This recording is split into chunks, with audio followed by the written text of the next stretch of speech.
Assalamu alaikum everyone. Hope you all are doing well. So we are back with our Pakistan Affairs series. हम Pakistan affairs का syllabus discuss कर रहे हैं as per FPSC. तो अभी तक हम जो टॉपिक्स डिस्कस कर चुके हैं उनमें सबसे ज़्यादा हमने प्री पार्टीशन की बात की. पोस्ट पार्टीशन में भी हमने सारे जो मेन टॉपिक्स हैं वो डिस्कस कर लिए हैं, जिनमें land and people of Pakistan, Pakistan and changing regional operators, nuclear program of Pakistan, regional cooperation organisations को हमने डिस्कस किया है.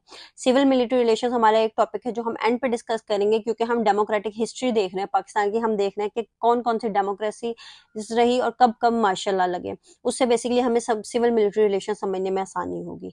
उसके बाद हमने इकोनॉमिक चैलेंजेस को भी अभी कंटेम्प्रेरी इश्यूज के लिए सेव किया है. हमने नॉन सिक्योरिटी थ्रेट्स को भी अभी डिस्कस नहीं किया.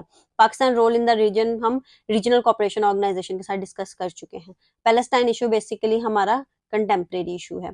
इसके अलावा अब हम डिस्कस करेंगे पाकिस्तान की एवोल्यूशन सिंस 1971 कि पाकिस्तान ने कैसे इवॉल्व किया.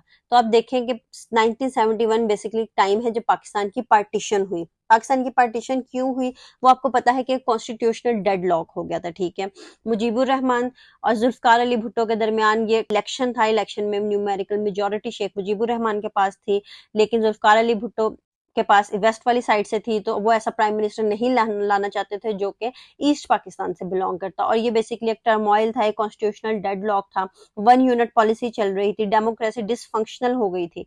1965 की वॉर के बाद जो फ्लॉड मिलिट्री स्ट्रेटेजी थी वो भी सामने आ चुकी थी. तो जो मुल्क था वो किसी अच्छे हालात में नहीं था. फिर मुजीबुर रहमान ने अपने 6 पॉइंट्स दिए जो कि वेस्ट साइड पे कोई मानने को तैयार नहीं था. वेस्ट पाकिस्तान का नेगेटिव एटीट्यूड भी इसकी बेस बना, और करते करते आपको पता है कि मुफ्ती बहिनी मूवमेंट, नॉन स्टेट एक्टर्स का रोल, और इन सारी वजूहात की वजह से ईस्ट पाकिस्तान और पाकिस्तान की जो पार्टीशन है ये हुआ कि ईस्ट पाकिस्तान बांग्लादेश में कन्वर्ट हो गया. हमने एक लॉस बेयर किया. तो बेसिकली लॉस बहुत ज्यादा था और इसके कॉजेज भी बहुत ज्यादा थे. इकोनॉमिक इनइक्वालिटी थी, सोशल इनइक्वालिटी थी. बेसिकली पाकिस्तान की पार्टीशन के पीछे जो मेन कॉजेज थे उसमें काफी ज्यादा इनइक्वालिटी थी, इकोनॉमिक इनइक्वालिटी थी, रिसोर्सेज की इनइक्वालिटी थी. बहुत ज्यादा जो शेयर था एडमिनिस्ट्रेशन का और आर्मी का वो वेस्ट पंजाब के पास था, वेस्ट पाकिस्तान के पास था. सोशल इश्यूज में आपको पता है लैंग्वेज इश्यूज था. उर्दू और बंगाल का इशू 1947 से स्टार्ट हो गया था. कल्चरल डिफरेंसेस थे.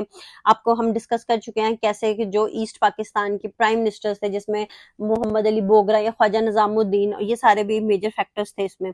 इसके अलावा जियोग्राफिकल फैक्टर था, डिस्टेंस बहुत ज्यादा था. 1970 में जो फ्लड आया और पाकिस्तान उसको, जो वेस्ट पाकिस्तान था वो उसको अच्छी तरह डील नहीं कर सका, एड नहीं प्रोवाइड कर सका, क्योंकि जमीनी रास्ता इंडिया ने बंद कर दिया था.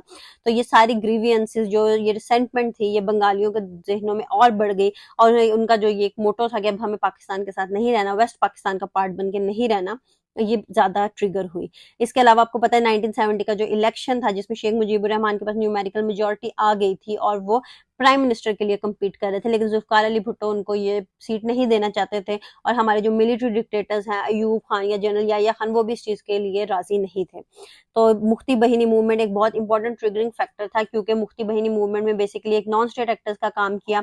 इंडिया ने बहुत ज्यादा ये जो रिसेंटमेंट थी बंगालियों के दिल में उसको यूज किया, और वहां से क्या हो गया कि पार्टीशन ऑफ बंगाल हो गई, पार्टीशन ऑफ पाकिस्तान हो गई, और ईस्ट जो बंगाल है, जो ईस्ट पाकिस्तान है, वो बांग्लादेश में कन्वर्ट हो गया. अब हमें बेसिकली इसका बहुत ज्यादा नुकसान भी हुआ. नुकसान हमें इस तरह हुआ कि हमारा ईस्ट एशिया से लिंक टूट गया. हमारे जेन में एक अनसर्टेनिटी आ गई कि अगर हमारा एक हिस्सा हमसे ऐसे जुदा हो सकता है तो कोई और प्रोविंस भी ये हो सकता है. एक हमें स्ट्रेटेजिक लॉस हुआ. हमारी हाफ ऑफ द टेरिटरी देखा जाए तो हमारी वो चली गई. कश्मीर का जो हमारा कॉज था वो वीक हो गया, क्योंकि हमारे अंदर का एक पार्ट हमें छोड़ के चला गया. कंसेंसस जो था कॉन्स्टिट्यूशन पे अब वो आ गया. ये एक पॉजिटिव स्टेप था, क्योंकि बंगाली कभी भी हमारे कॉन्स्टिट्यूशन पे आमादा नहीं थे, क्योंकि उन्हें लगता था कि इसमें जितने भी फायदे हैं वो वेस्ट साइड पे ही हैं. इस तरह हमें ह्यूमन कैपिटल लॉस हुआ. ठीक है, हमारे टैलेंट हमारा बहुत ज्यादा जो था वो बढ़ के रह गया. फेडरेशन जो थी वो एक उसमें डर पैदा हो गया कि एक वीक फेडरेशन है. तो बेसिकली ये सारा स्नैरियो था ईस्ट पाकिस्तान के टूटने का. इसमें कुछ ना कुछ पॉजिटिविटी भी थी, लेकिन काफी ज्यादा हमें लॉस भी हुआ है. हमारे लिए ये ब्लो तो था ही, क्योंकि हमारी बहुत ज्यादा टेरिटरी, हमारा ह्यूमन कैपिटल, हमारी आइडियोलॉजी को बेसिकली इसमें नुकसान पहुंचा.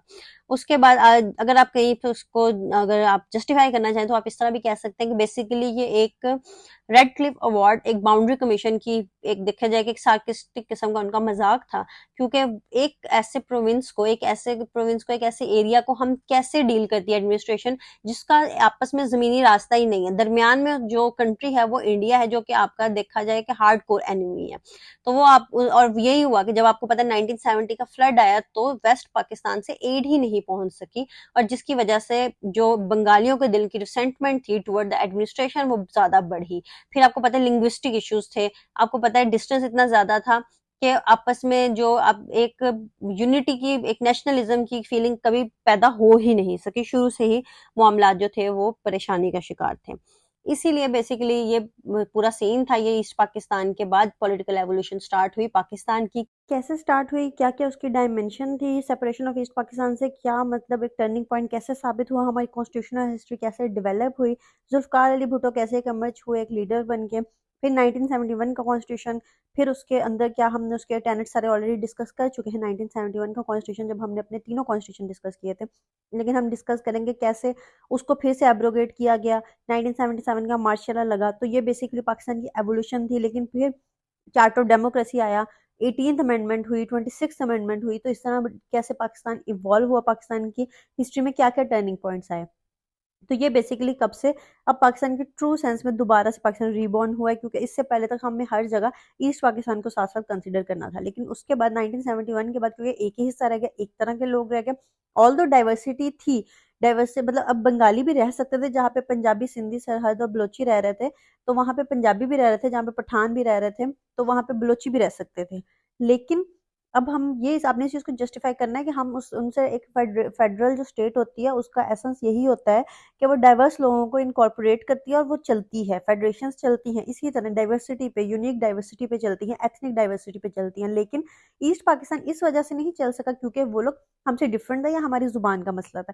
बेसिकली एडमिनिस्ट्रेटिव इश्यूज इस वजह से बहुत ज्यादा थे क्योंकि इसमें रेड क्लिफ अवार्ड की इसमें साजिश थी, उनकी यहाँ पे नाइंसाफी खुल के सामने आई। इंडिया ने जो एक प्लान किया था वो यहाँ पे नजर आया कि वो लोग हमसे बहुत दूर थे, हमारी उनके साथ जमीनी रास्ता ही नहीं था, हमारी इन्वॉल्वमेंट ही नहीं थी, हमारे नेशनल फेस्टिवल्स में भी वो लोग, उनके लिए एक सेपरेट कॉस्ट आती है अगर हम उनको इन्वॉल्व करते हैं। जमीनी रास्ता ही नहीं है, आपने बाय एयर ट्रैवल करना है, जब करना है, तो इस वजह से बहुत मसला था।